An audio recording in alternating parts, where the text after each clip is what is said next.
Hello, and today we'll continue with Lands of Fire.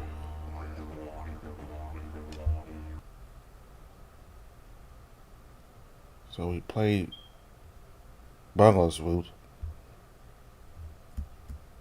So the only one route left to play now is Dhurra.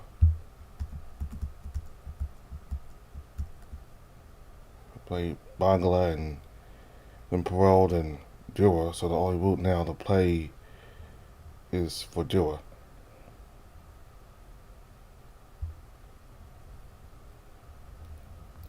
Dhurra, come in. Sorry when your family disputes always kill the mood. Willie grunts, but takes it in stride. He gives her an apologetic look at Dhurra and goes to sleep. You alright? Yeah, I'm fine, thank you. He sits next to me, leaning against me. And Noza gets to my arm side, embracing him, rubbing him softly. Winyu looks a bit jealous. There's a look of resignation in his face. I feel guilty yet, while at the same time. Pearl and Bangla enter. The kangaroo launches at the far end next to Winyu, while Bangla sits more reservedly at the entrance. Pearl looks at me with some amusement and jealousy. Having fun already? You'd like that, wouldn't you? You say, for a scrawny shit, you're hot. Thank you. Well, enjoy yourselves. What? We was just don't care. Just like that, he drops asleep. Well, at least he's reasonably polite. Can still hear you. Bungalow sighs. Good, you made quite the scene today. If Perel can still hear him, he's not sewing. God just starts snoring. Loudly. But, well, we sit sleep too. We other? That sounds oddly better coming from here. Please, not now. Sorry, bro, I'm just not feeling alright. We leave it at that and we settle in for sleep. Wake up without a body, and no flesh, not even eyes.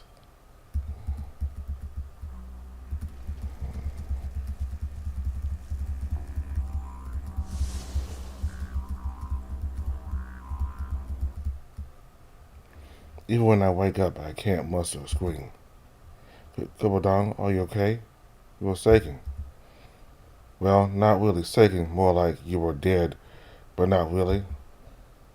It's hard to explain.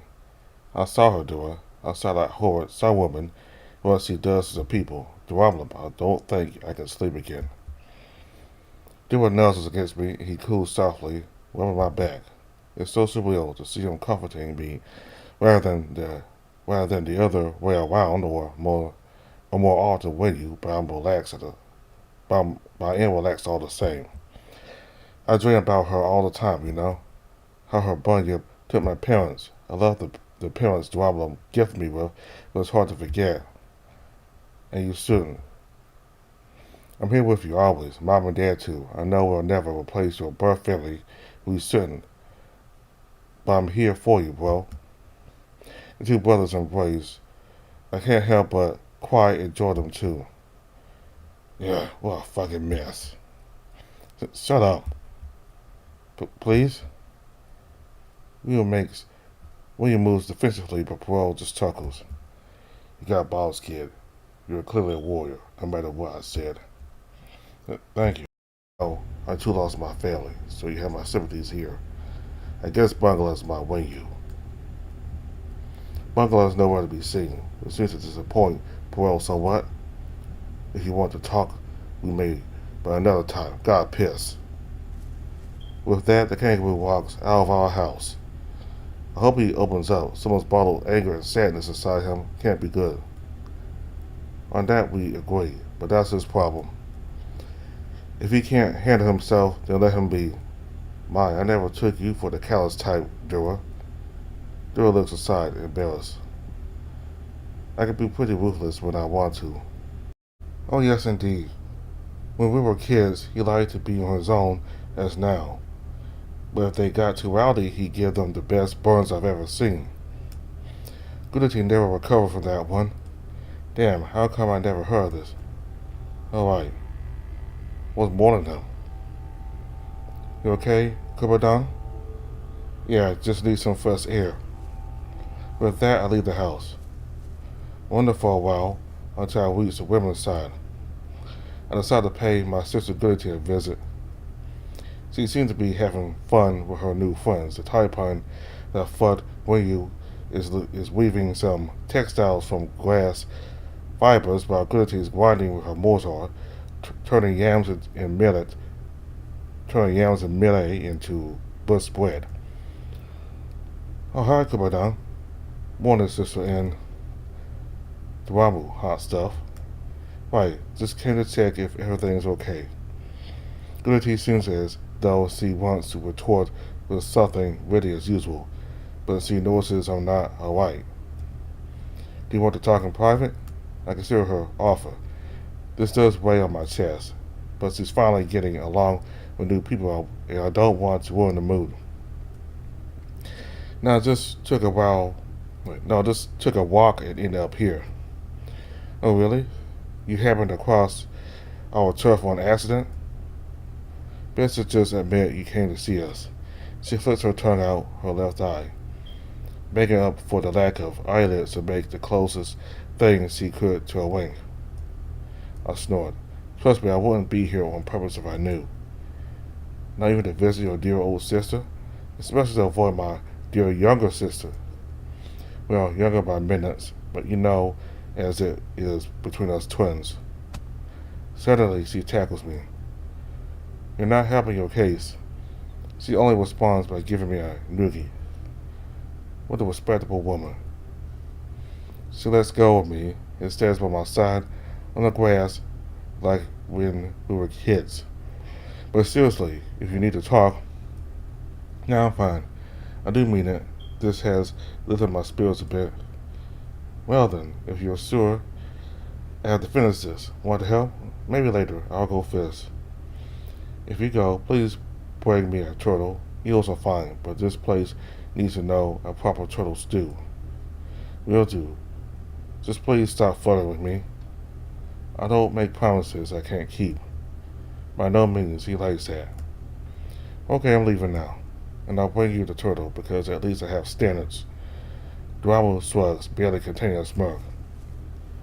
As the day progresses, I decide to make myself useful and help the fishermen on the artificial lakes and dams. The wombat elder, Balu, kindly points a lake downstream, which is starting to fill up. Your men point their nets to the current, the eels gradually descending from the upper lake. The men work in pairs. One holds the net and one patrols the water with a weapon in hand in case a bunny shows up. I look around for someone to pair with. Truth be told, I'm nervous. I'm not as good as my sister when it comes to making new relations. Thankfully, Dhurra soon arrives. Standing on the water's edges, you see I'm certain looking around. If I'm nervous, this is nothing in comparison. Where was he? Over here. He spots me and gives a sigh of relief before quickly wading towards me, before accidentally falling on a deeper part of the lake. No, you did. I barely control my laughter, but I nod. Anyways, do you know how to fish? Yeah, the good Damara taught me, though you know I can fish just fine either way. He points to his beak, sensitive as it was to a place posed in the water. I know, and for that, I'd like to request a favor. I'm listening. Find a turtle. Goody and her friends want a turtle stew. Alright, but what about you? You need someone to help you with the nets? I know, and that's why I want to know where Winyu is. Oh, he's swimming upstream. Let me fetch him for you. And so I'm alone in the lake.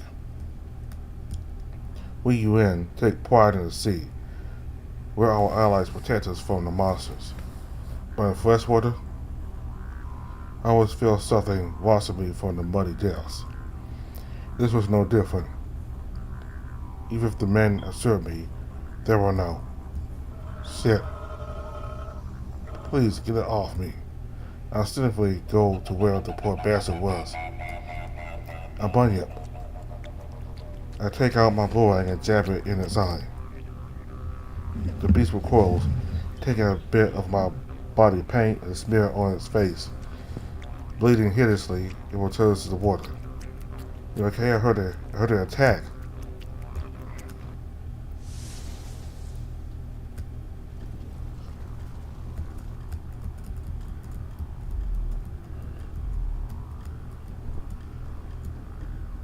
We're all gonna die. No, we're not. Stay close. I need to think. We quickly leave the water and hurry towards the plaza. Pulls off, fighting the remaining Papani and is now attacking Gorkane as well, so I'm really saying this to the others. And Gorkane lunges at us, it swings eclipsing the light of the sun, woman, but William slices through it with his sword. Dhurra grabs one and throws it away. None of the monsters go after it, but it distracts them long enough for William to slice a few more Gorkane while Perot wills several more monsters to die. Before the beast in the woods fully rampages the Blizzard Bell. Now see Dhurra. He's fighting as all can be, but he masters the boomerang in spite of his fear. Unlike my sword-like boomerang, he cuts through the air, either trapping monsters in loops or slicing at their flesh. It is mesmerizing, and I myself go to him. Stay next to my... Oh boy.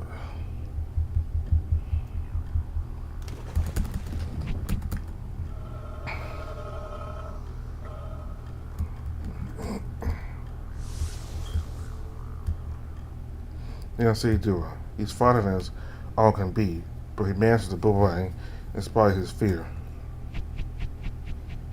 Unlike my sword-like boomerang, he cuts through the air, either trapping monsters in loops or slicing at their flesh. This is mesmerizing, and I myself go to him. Stay next to me, Kubardong. I can handle this. I don't say a word. If the Keringo made him a man, this truly cemented his manliness. We fought side by side, him throwing his boomerang at me, his throwing his boomerang and me using mine to cut foul beasts asunder. It is more than anything else a dance both of us lost in the art of kicking ass. But eventually reality snaps us back to it.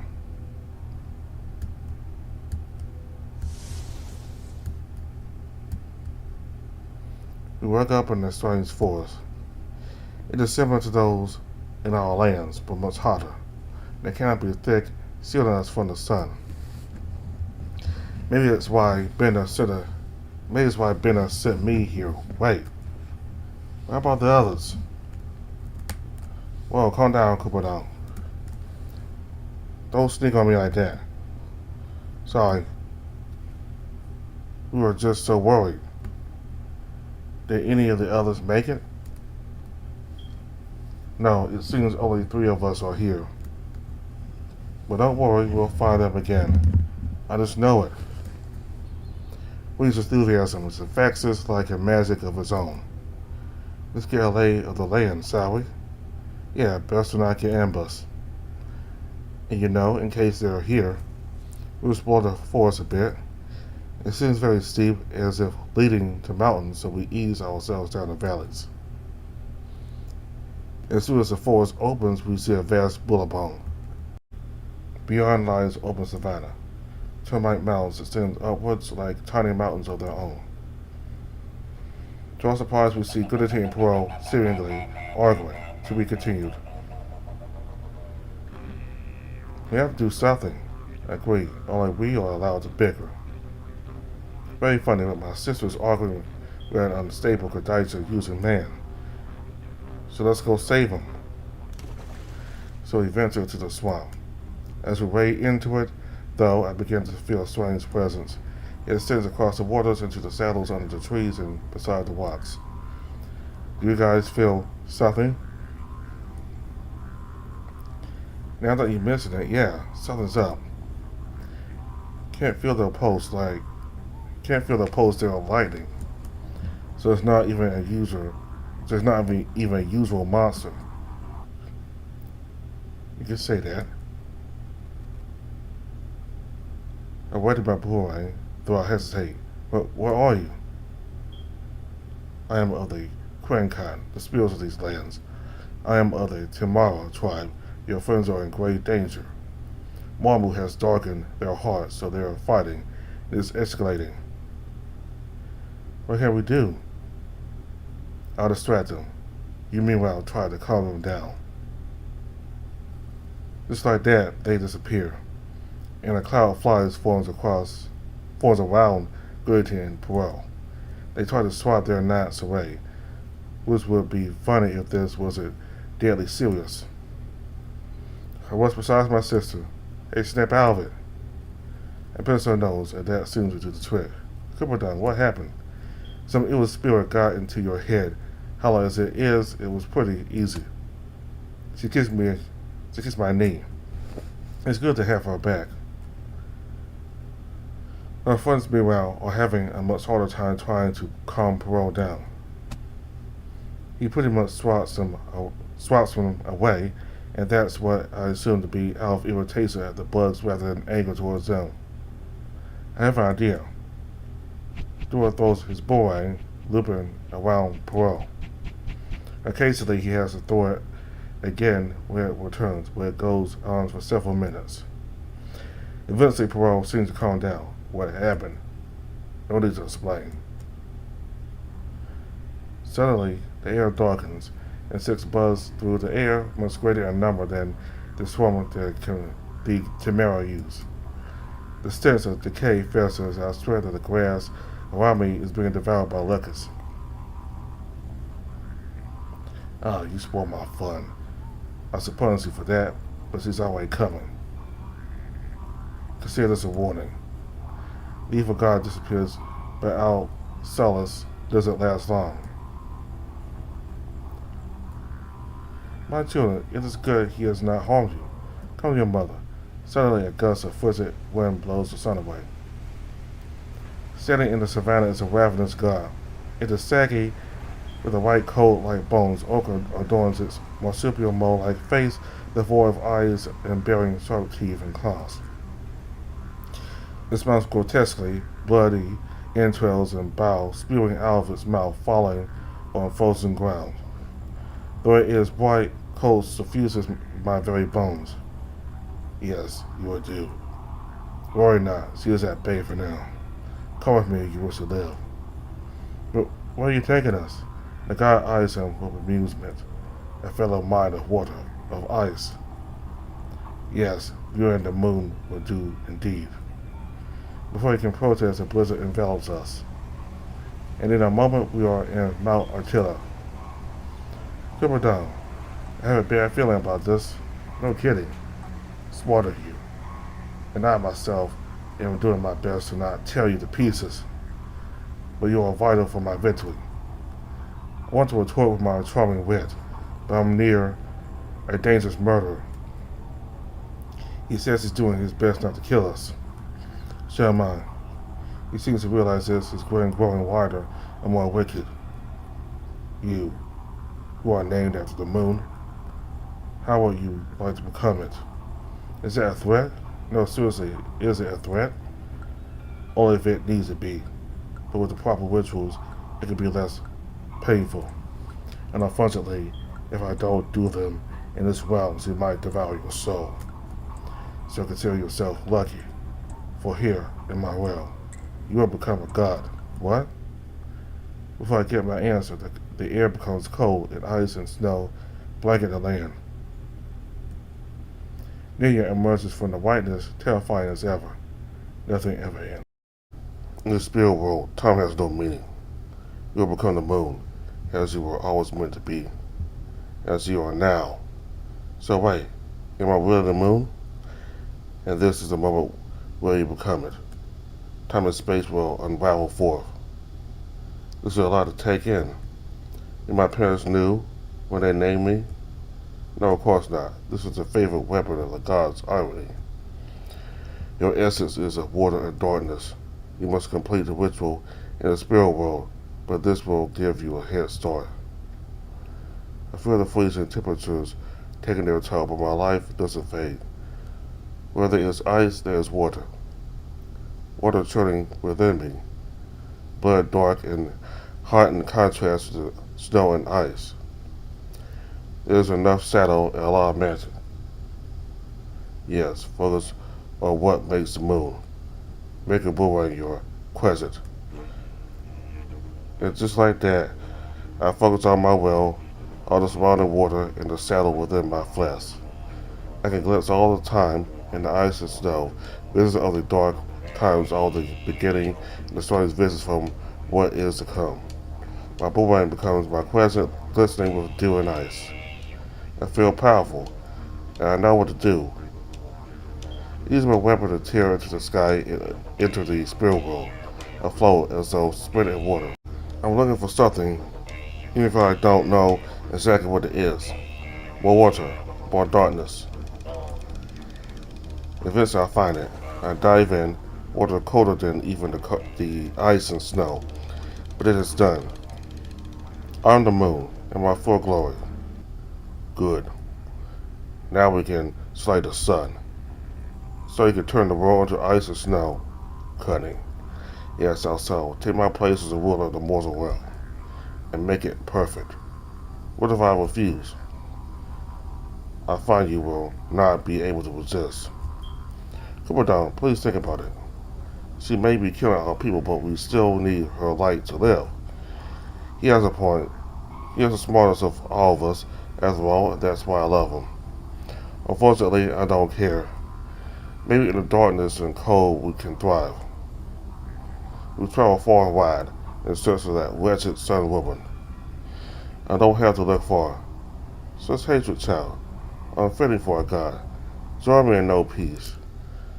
I tell her what I think of her peace with a boomerang cut to her face. But it does nothing to her.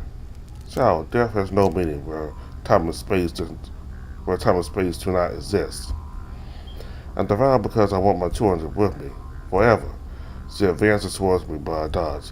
I saw in anger and try to hit her again. But she blasts a beam of light at my face, melting my eyes. True to her words, they heal.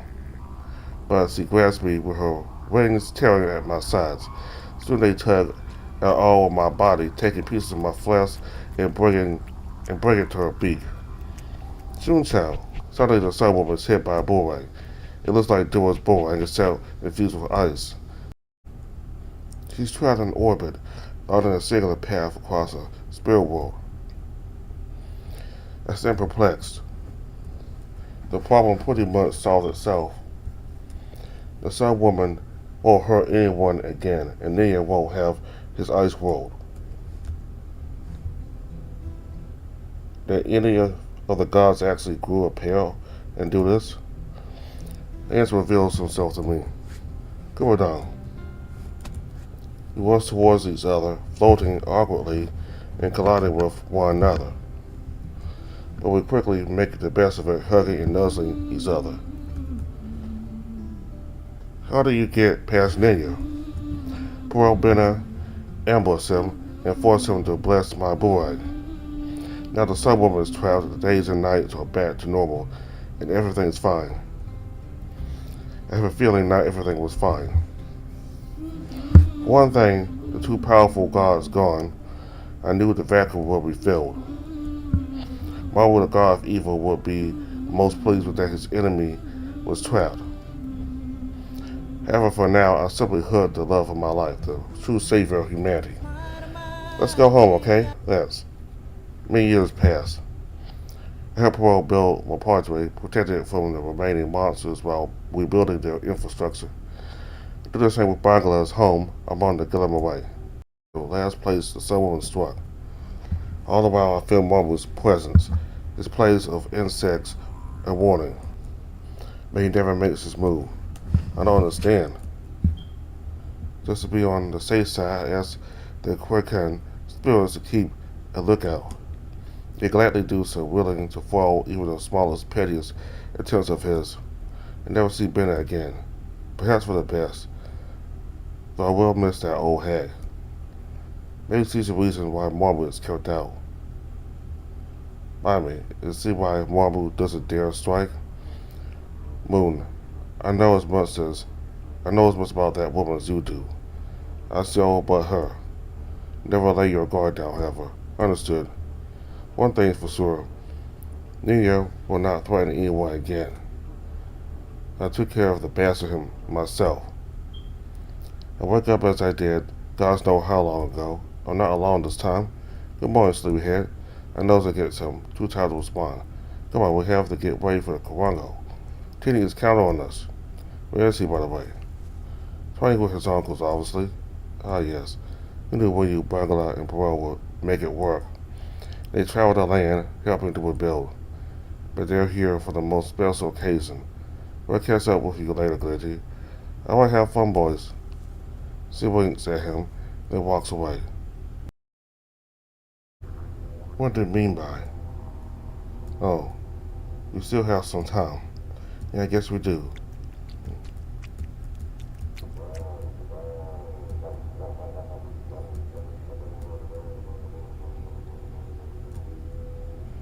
He giggles as he takes out 2 Kulamons. We take the water to splash on both of us. Dhurra seems quite relaxed about this. Well, I sever. One would think being the god of the moon would make me immune to cold water, but alas. I take a Kulamon, but herbs, spice, or fur. I chew on acacia and gum bark mixture to clean my teeth. Dhurra naturally doesn't do that, being toothless. He seems very perplexed whenever I do this, always touching his jaw. Hey, please hurry up. I'm almost done, but you should be the last person to tell me to hurry up. Yeah, I'm sorry. I just love you so much, you know. And today is such a special day. Yeah, now I nuzzle him and we get dressed. We still douse ochre, not for protection, but for the ceremonial rites. We followed the exact same path as the one that started my story, and I can't help but tear up a little. It's been such a long time, hasn't it? Yeah. And now it's Titty's turn. And those against him. We say nothing more as we reminisce that day so long ago. This much as I remember, only my place now is different. I rise to the top of the mountains, joining the other sky gods and overseeing the ceremony. My beloved Dhurra, his brother William, and his lovers Bangla, Emperor all joined the older men to guide and instruct the youth. To my delight, there are so many boys this time, ready to take their first step into manhood. My son Teddy is among them. We found him whilst ashore, much like William found Dhurra, and we took him in. This little devil, the light of our lives, and no matter how he performs, I'm proud of him. And I know Dhurra, Glitty, and the uncles will be too. The fire wars. In the bull roar, coaxing beloved Dhurra to appear, he smiles at me, beaming in pride for what I have become. The ceremony continues, the men dancing and shouting among the different stages, encouraging the boys in the trials ahead. I'm so proud of them, too, not just my son. My beloved Dhurra has grown up so much since his own Karango. More confident, wiser. He has become a massive man on his own right, and is the one leading the men leading the it is the one leading the men leading the boys. The elders will still perform that crucial aspect of the ceremony, but next year he will most assuredly join them too. The young will put on their hose, and Baraka take their teeth. Husband and friends shout and encourage, distracted away from the pain that I once felt which prompts me to rub my own jaw. He cries a little, but he takes it pretty well, winking at us. Pearl is of course unimpressed. He probably thinks this is a scratch compared to the work he writes. Still, he can't help but crack a smile for his dear nephew. He swallows his pride and keeps encouraging, and when you and Bangla look at him with much love. At last we celebrate. Back then I got so drunk on gum cider, and many young men still do. And I do take a Kulamon with me, but I lap at it only every once in a while. I'm high on something else. Something that drives me to be the best version of myself. Something that can only come if you nurture others. Something that can only happen with honesty and consideration. Something that, in me and Dhurra's case, ends up in the best goddamn sex there is. And something that inspires me going forward. Love. I love my family so much for all time.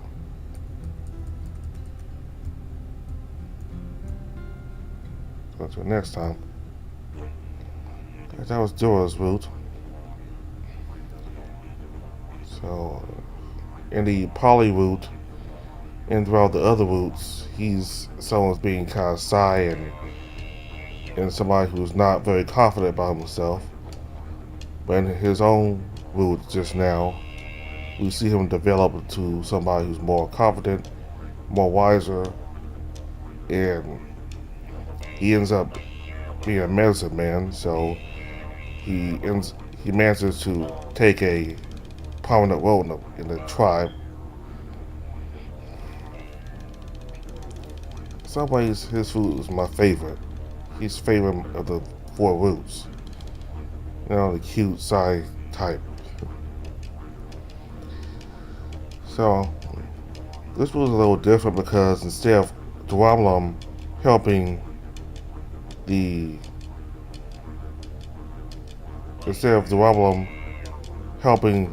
Kumbadang and becoming a god, is done by the god. I forgot the god's name, but let me go back real quick.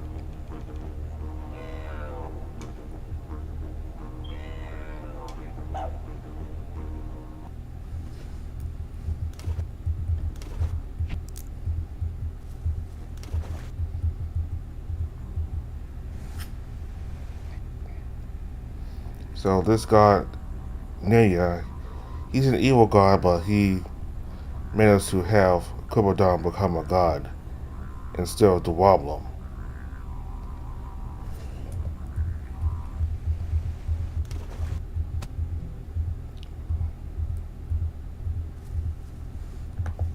So what's the other?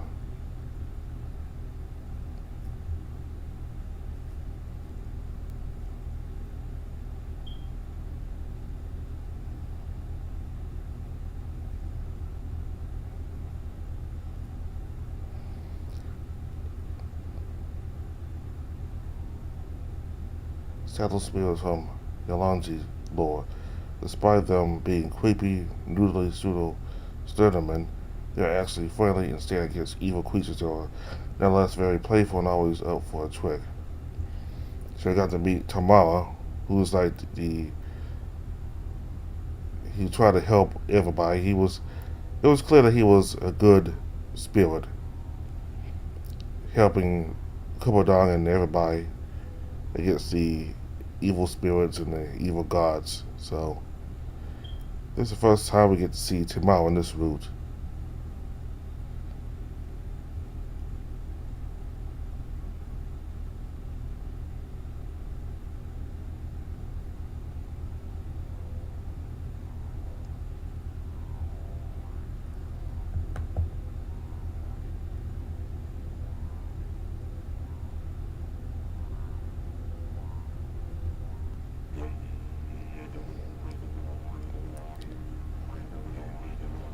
So that spirit was very helpful. You know, that little slim, narrow spirit that you saw earlier. Okay, so we completed all the routes. Bangala and Perel and Wenyu and Dhurra. So while we are done with the full story of Lands of Fire, there's still some shorter stories to cover, like Fatini the Warriors and the Elders in Grief. These are kind of like backstories and how the characters the characters met, you know, like before the story started in their earlier lives. So we'll cover these 4 stories next time. So thank you all very much for watching. Bye.